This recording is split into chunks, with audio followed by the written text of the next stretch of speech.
सत्ता में आने के लिए मुसलमानों की कोई जरूरत नहीं।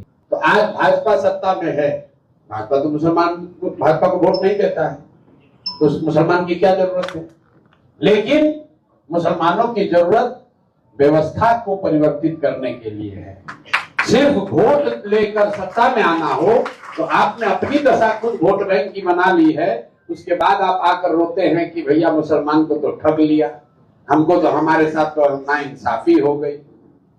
30 वर्ष से आप निश्चिंत होकर बिना किसी के झांसे में आए हुए आपने लालटेन को ही वोट दिया, किसी ने आपका वोट नहीं काटा।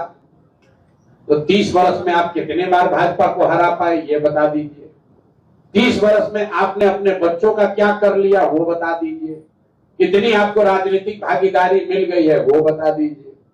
भाई कोई किसी को वोट क्यों देता है? वोट देने की 3 ही वजह है। या तो आप अपना विकास करना चाहते हैं, दूसरा आप राजनीतिक भागीदारी चाहते हैं, तीसरा आप अपने राजनीतिक विरोधी को हराना चाहते हैं। इन तीनों नजरिए से आप जरा अपने 30 वर्ष के अपनी समझ और अपने वोट देने की प्रवृत्ति को जांच लीजिए। तो मेरे भाई विकास का हालत ये है कि हमको कहने की जरूरत नहीं है, सच्चर कमेटी पढ़ने की जरूरत नहीं है।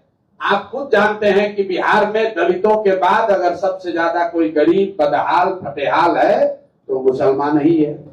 तो 30 वर्ष से तो आपको विकास तो नहीं मिला है, इस पर तो कोई बहस नहीं कीजिएगा। दूसरा अब आ जाइए राजनीतिक भागीदारी की बात।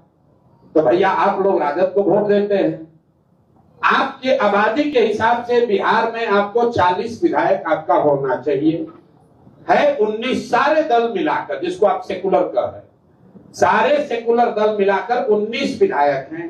आबादी के हिसाब से 1650 मुखिया और सरपंच मुसलमान होने चाहिए। 1200 से कम मुखिया ही इस राज्य में मुसलमान से आते हैं। आबादी के हिसाब से 27,500 वार्ड सदस्य मुसलमान होना चाहिए। 11,000 से कम मुसलमान ही वार्ड सदस्य हैं।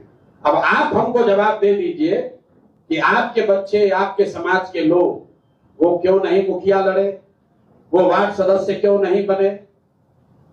भाई उनको किसने रोका था? उनको उस मानसिकता ने रोका है जिसकी आप इतनी तरफदारी कर रहे हैं। क्योंकि आज से 30 वर्ष में लालू जी जैसे पार्टियों ने आपको ये बता दिया कि आप अल्पसंख्यक हो, जीना चाहते हो तो हमारे पीछे रहो, लालटेन में किरासन तेल बनकर जलते रहो, खुद खड़ा होने की कोशिश मत करना। और आपको समझ में भी नहीं आ रहा।